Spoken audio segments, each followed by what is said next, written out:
күндө жалыны бар мекенчилдер, чыныгы эмгекчилдер бириkkende гана биз Кыргызстаныбызды гүлдөгөн бакубат мамлекетке айландырсак болот.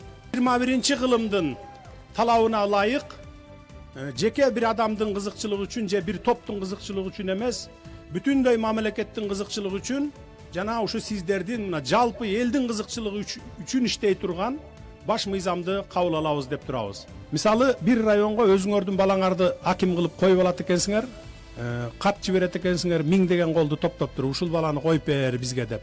Ал келип туруп алып, өзүнүн bir узкий круг туугандарын чогултуп алып, жер алган да ошолор, тендер уткан да ошолор, байыган да ошолор, карапайым калк мындай бөлүнүп четте калып калып атат да. Ректор Асанов жанагы ушулар бар бири башка кандидаттарды неме кылбай эле косколдук кылып атат. Жамандамай жок. Булар жок эми. Буларды мен айта турганмын, уялгыла. Сындабай эле коюңуз, сындабай эле коюңуз. Уялып, өзүңөр Ар бир кандидат кыргыздын уулу.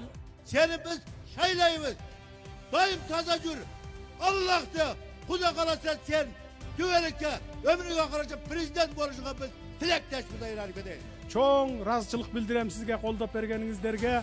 Эми Кудай буйурса шайлоодон кийин жеңиш менен жолугушалы. Кайрадан ушул жерде.